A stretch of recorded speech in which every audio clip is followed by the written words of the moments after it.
You're watching Rogers TV.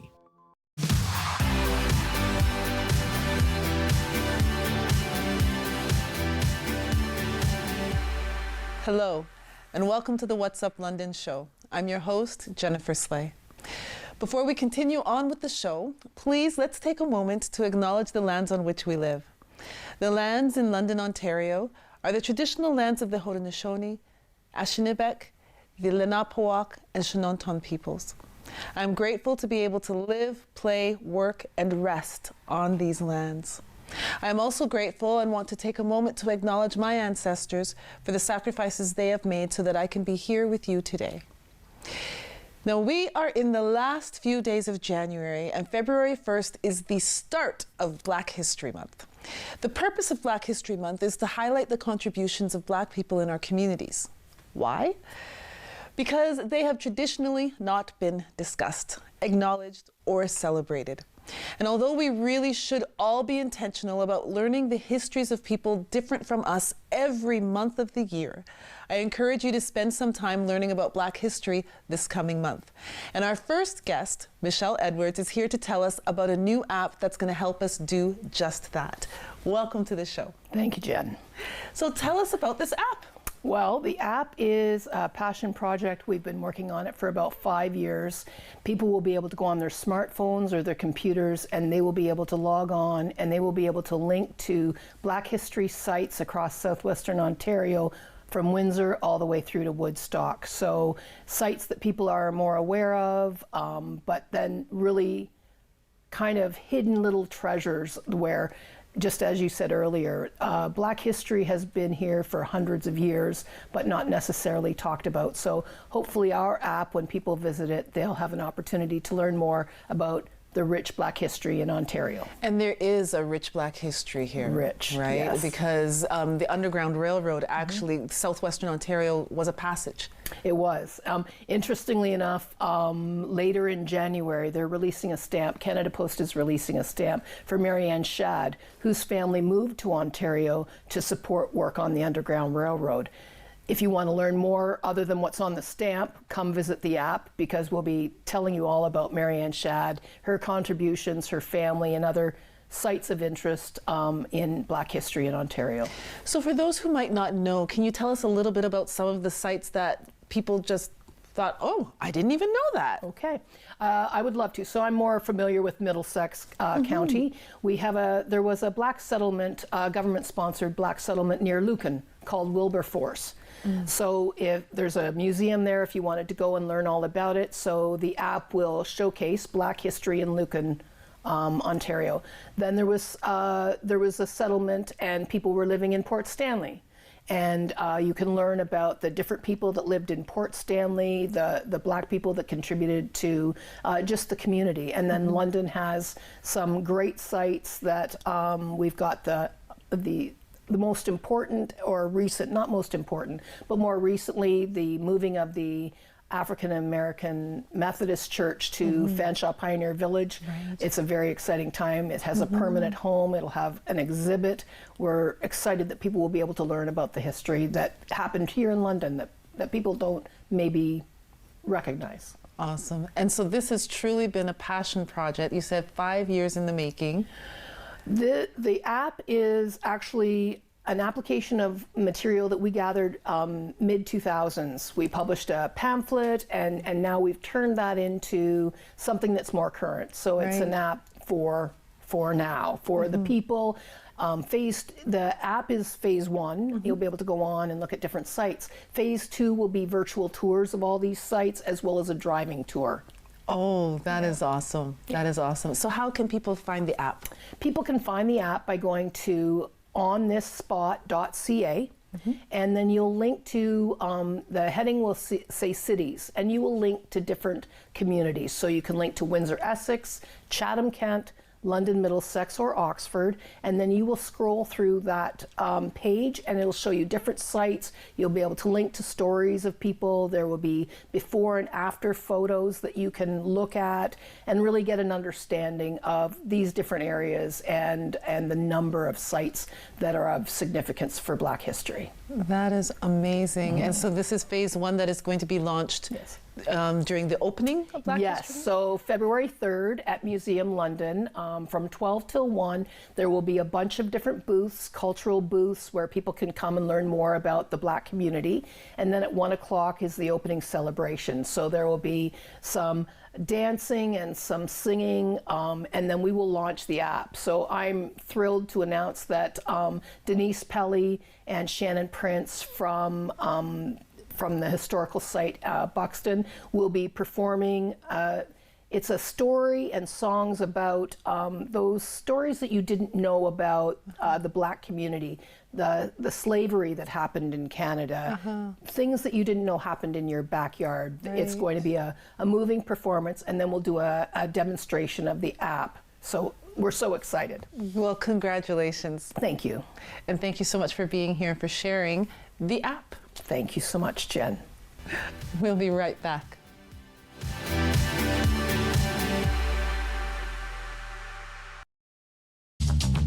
This program is brought to you by Ignite TV.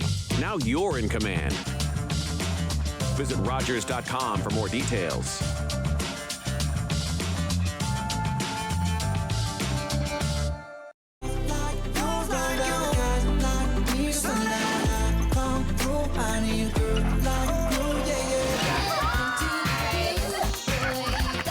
Your happy place. Easy 1013, the perfect music mix. Carbon monoxide is a deadly gas you can't see, smell, or taste. Homes with fuel-burning appliances and/or attached garages must have working CO alarms installed outside all sleeping areas. Don't let the silent killer get you. Install working CO alarms today.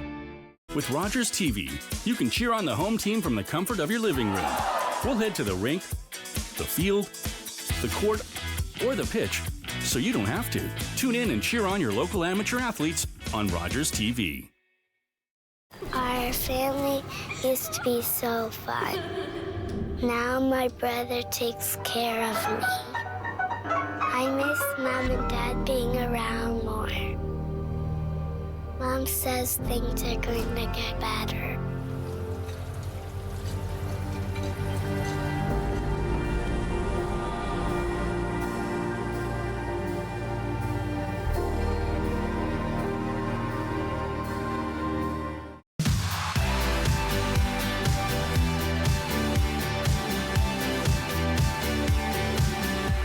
Welcome back. The London Heritage Council, in partnership with the London Public Library and the City of London, are hosting the 12th Annual Heritage Fair. This year's theme is 100 Objects and Gems, the History of London. Participating sites, museums, cultural and heritage organizations will highlight how, over the years, the lesser-known stories and hidden gems have shaped their sites and, by extension, added to defining London's heritage. Here to tell us more about it is Dira Ghosh, Director of Operations for the London Heritage Council. Welcome to the show. Thank you. So tell us about the 12th. Oh, can you imagine? 12 years have gone by so far. Absolutely. It started with a little, an event, a small event, and the first year we had probably, we were like, who will show up? Is there interest? And now it's grown to almost 600 to 800 people show up. Wow. Oh my goodness. So tell us about the event. This year we said, the history of London needs to be told. And that's why, as you know, our theme is objects and gems, and people think they know London, they think they know what's in there, but we always surprise them. And we have an awesome lineup of organizations that are going to tell through artifacts, anecdotal stories, through their exhibits, something you don't know about London. Can you share a little tidbit of something? Or is it a surprise? I'm going to say it's a surprise, but you will not be disappointed. That's what I'm telling Londoners. Come out and you will be saying, oh, I didn't know that. Nice. Sure. So when is the event? February 10th. From 10 a.m. to 3 p.m. Along with all these exhibitors, there's going to be some hands-on programming that you can participate, and there is a pop-up theater also as part of that. Okay, and where is it going to be? London Public Library, Central Branch, come out, the weather's going to be great. I am sure about that. You're going to bring it into being. Absolutely. We have those vibes. Yes, it's going to be a nice, clear, crystal day. Nice. Awesome. Okay. And so tell us a little bit about the London Heritage Council. Just tell us what that's all about. It's a non-for-profit organization. We're an umbrella organization that quarterbacks for heritage. So all our programs, all our events that we run is all about giving a platform to heritage sector. It's all about educating, promoting heritage. So, you know, we have granting program, we have educational program. Of course, our events are way more popular or way more people know about it than us, but it's all about showcasing heritage. Right. And what's considered heritage? What would be considered a heritage site or be considered part of?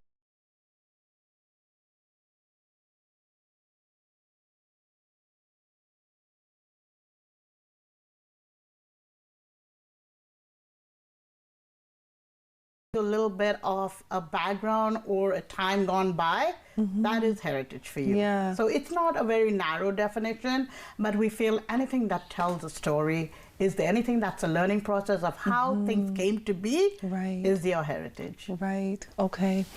And so with regards to the London Heritage Council and the event, are there other ways that Londoners can support to ensure that this continues on? Absolutely. You know, come out for our events, go to our website, see the programs we do. You know, that's a way. But for you to support us, the biggest way is to come out for our events. You know, then you'll learn about us, and that will encourage you to come and volunteer with us, whether on our board or whether for our events. The first step, go to our website. It tells you all about us.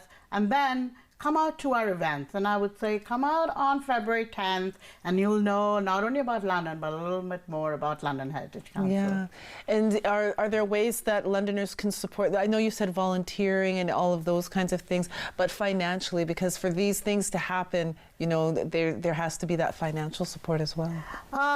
You know, we get federal funding, we get provincial funding, and of course, our wonderful City of London also. So I would say, you know, if you feel strongly about heritage, talk to your councillors, talk to your representatives, and, you know, ask that heritage needs to be supported. Because if we don't tell it, we don't preserve it, then our future generation will not know about it, will not have this knowledge that we carry today. Yeah. So how has it evolved over the 12 years? The fair, we have always, you know, it always has a specific theme. That has been our thing. If it's a significant year or a significant anniversary, we have that theme. So that's how it's, and you know, over the years, we've seen that more and more organizations, you know, want to be part of it. They like, it's a chance for them to be showcased, you know.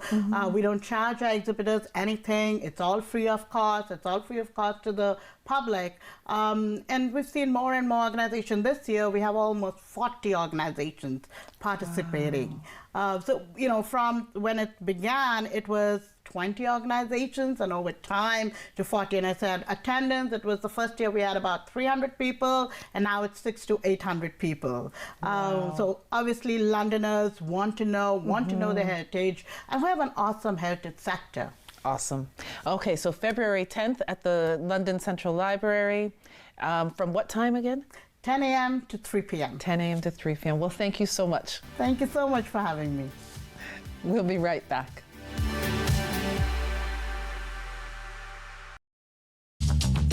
This program is brought to you by Ignite TV. Now you're in command. Visit Rogers.com for more details.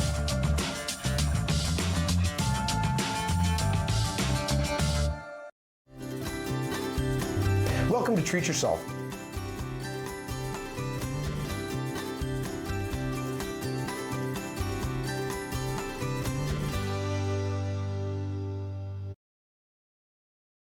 Hi everyone, my name's Emily Febri. I'm also known as Ranger M.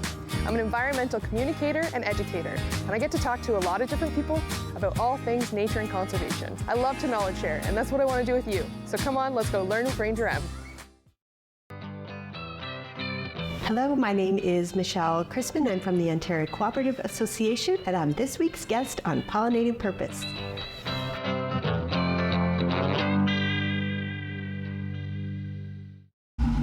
Hi, can I take your order? Hello? Oh, hey. Wait, what was the question? Let me guess. One driving high combo, extra baked? No. Could I get a burger with a side of fries?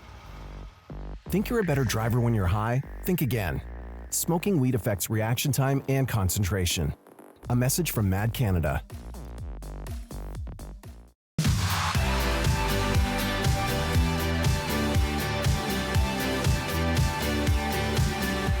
Welcome back.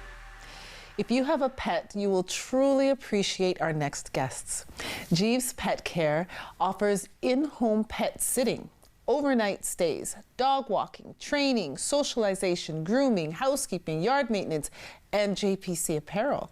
They have been providing these professional and trusted pet care services since October 2005 and have an upcoming event to share with you. Welcome to the show. Thank you kindly. Thanks for having us. No problem. So I was excited to see, because as I've told you, I have a little Shih Tzu myself, and so excited always to hear. Tell us about your business. Absolutely. Well, as you say, we've been doing this since 2005. Jeve started the business, he says with $10 in his pocket and kind of made it work. We've grown now. We have a team of about 25 employees, I think, across the city of London. So we cover the whole city.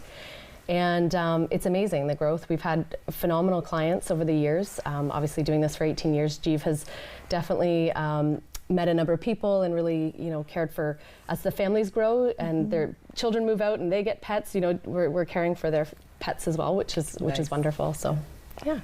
Awesome. And there's an event that's coming up with First Aid. Yes, so we teach pet first aid classes. It's through the National Walks and Wags organization. And so our next one coming up, I believe, is March 3rd, this Sunday, and then we'll have another one in April. So we tend to do them usually every 2 or 3 months, depending on the need. And so you can check out our website for that just to see when the next one's coming up. You're welcome to sign up for those and then learn pet first aid, which is a really good skill to have. Wonderful. And so tell us a little bit more about the business and what you offer. Well, we started in 2005, and it was just a bit neat because I had a couple cats. I needed to go away, and at 18, 19 years ago, there was not the services, like ample services we have now with Petcare. So I went away, I had a friend stay at my house, and came back and thought, it's got to be a better idea and a better way to do it. Did some research, and as Nina mentioned, with a few dollars, I decided I'm going to go start this, and started with just dog walking and cat visits, and it just escalated to training and grooming and housekeeping and all this other stuff. And we like to grow organically. We like to be a big part of the community as well too. We really it's based on love and care and making sure that, like your little friend Rocky, has the best care if you're away, and bathroom breaks, make sure they're healthy, create balance, and it's all done with nurturing, kind, caring actions and words to make sure that they're safe and healthy and they're enjoying themselves, because they're our friends and they're your family, so we want to make sure they're cared for. That is awesome. And you are involved with a charity as well.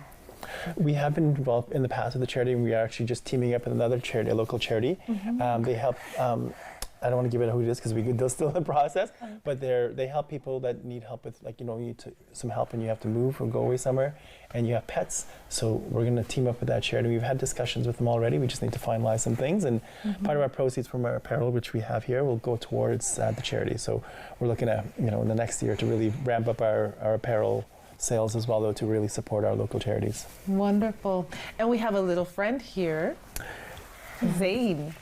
Right? That's your name, Zane? Okay. And so is Zane part of the business as well?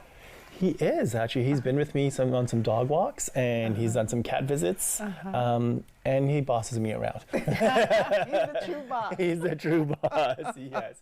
And so with regards, if you ever go for a walk in the City of London, there are a number of people walking their dogs. And so are there any message that you would like to give to all of the dog walkers out there, all of the pet owners, about just the services that you provide and why they should choose you? Certainly, actually. You know what? When I first started this, there was not and pretty much anything of this nature about 18 plus years ago. But you know what we've taken a lot of just various different things to make sure that we have we're pet first aid and CPR. We're Nina's an instructor, so all of our team members have it. We're licensed company, we're insured, we're bonded. We all have police criminal background check. We use an app for our scheduling, and we do QuickBooks for our invoicing. So we're, in the background, there's lots of stuff to add ease. We send text message and videos and pictures to clients, so they're always aware of what's going on. So they're always in the loop, and we're as transparent as anything to make sure, when we go into your home to take care of your pets. So transparency is something that we really offer, and peace of mind. And all our team members are crazy, true animal lovers. And, we always say that we're not in the business of love, we're in the business of care. You can love how you want, but how we care is tangible. So we we train our team members to care properly, to always put your best foot forward. And those are your friends. Go hang out, have some fun. Go take them to the bathroom, play with them, cuddle them. Make sure they have fresh food and water, all that fun stuff. So we stand out because I believe we're the biggest company. We've been around some of the longest, as far as I know, and we're very community oriented, as I mentioned before too. We have an initiative called 2 Piece of Litter. So every dog walk we go. Not as much anymore because of the snow, but we pick up 2 pieces of litter and we put it on our social media, so we're always cleaning up the city as we go as well. Awesome. Well, thank you both, all 3 of you, for being here today. We appreciate you and appreciate the work that you do. Thank you so very kindly. We appreciate having us. We'll be right back.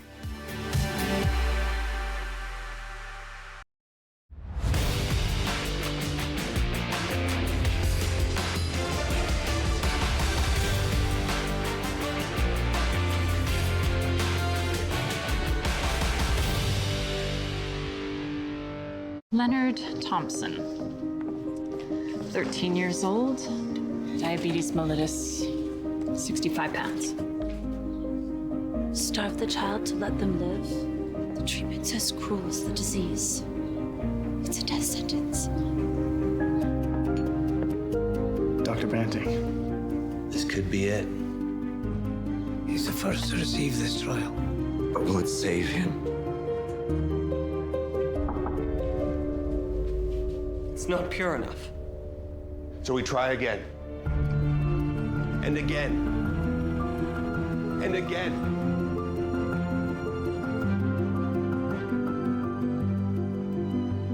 Before the discovery of insulin, diabetes was a death sentence. Banting, Best, Collop, and McLeod's breakthrough has saved millions of lives. Leonard Thompson's was the first.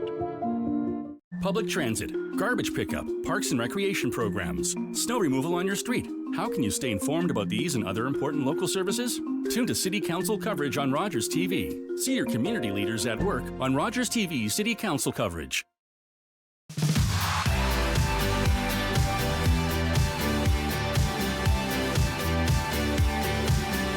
Welcome back. I am so excited to talk to our next guests. If you have been watching the What's Up London show for a while, then you are familiar with BigBandemic. They have a show coming up at the Aeolian Hall featuring 2 phenomenally amazing musicians, Rick Keish and Denise Pelly. This is a show you will want to be at. And here to tell us more are Carl Herman and George Laidlaw. Welcome to the show. Thank you. Thank you. So tell us about BigBandemic. Well, for those of you who aren't familiar with it, BigBandemic has its origins in the pandemic. So to be brief, when the pandemic happened, I'm a little trombone player, and I'm like, what do? I can't play with my friends anymore in bands and orchestras and stuff. So I'm in the basement playing my trombone, and it gets old quickly. So another trombone player friend of mine discovered that you could go on the computer and have other people on the computer in their basements all over the Southwestern Ontario or wherever, across the world actually, using a computer program to play together. So we played big band music using a computer. It worked pretty well. We did it for the entire lockdown, basically. Yep. And then we got together briefly at the Legion when upstairs, socially distanced, when it was open again, and then it closed down again, and we went back to the basement. And then finally, when it was all not locked down anymore, we decided that every Monday we would keep rehearsing, and BigBandemic has just been going strong since then with some great London area musicians. Yes, I was fortunate enough to go to the show last year, and it was amazing. Thank you. It was wonderful. It was wonderful. So tell us about the show that's coming up. This show that's coming up is February 10th. It's a Saturday at Aeolian Hall. Thank you, Aeolian Hall, for hosting us again. They do so much for the city, as you well know, for music. We're doing a little bit different thing this year. We're doing a 2 p.m. show. So we're trying a matinee. It worked out really well for us. We had 2 sold-out shows in Port Stanley recently. And one of them was the matinee, and it sold first. Everybody loved coming out in the afternoon because you can see some big band music, you can dance, you can have a couple cocktails perhaps, and you have the rest of the day still left to do things. So that's the little difference this year, is it's at 2 p.m. on the 10th of February. Well, they can work up an appetite and then go out for dinner. Exactly. Excellent idea. Exactly. You don't have to worry about being late or anything. It works out very well.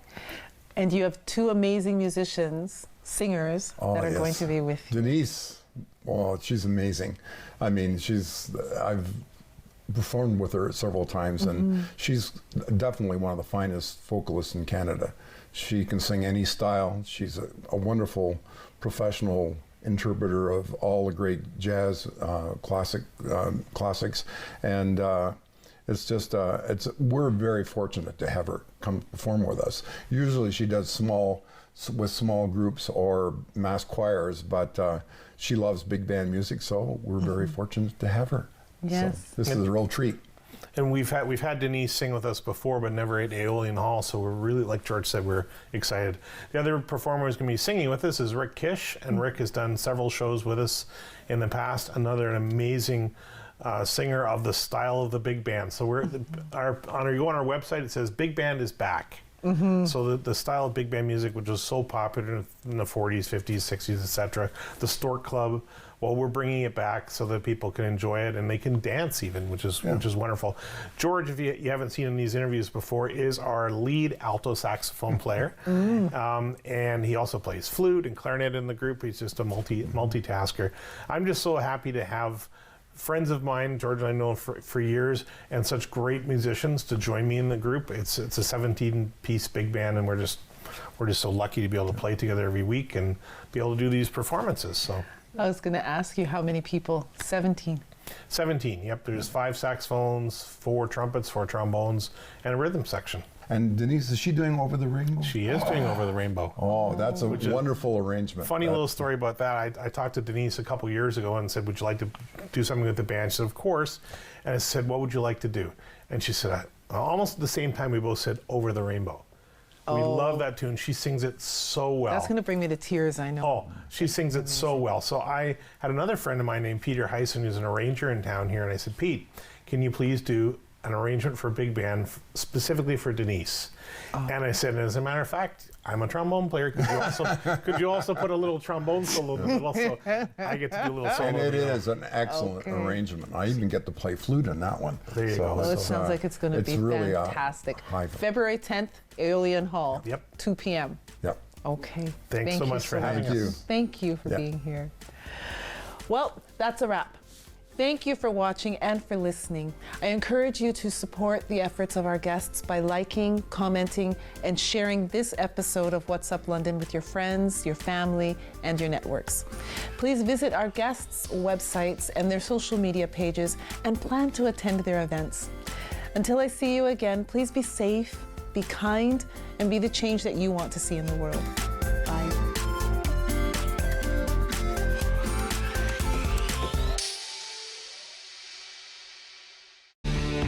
Connect with us by visiting our website or email us at comments@rogerstv.com.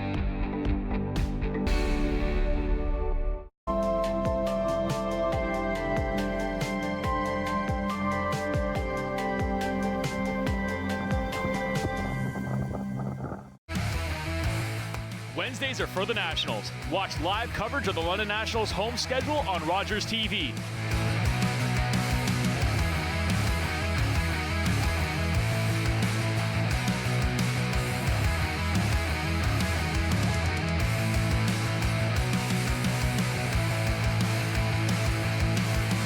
Catch the action Wednesday nights at 7 p.m.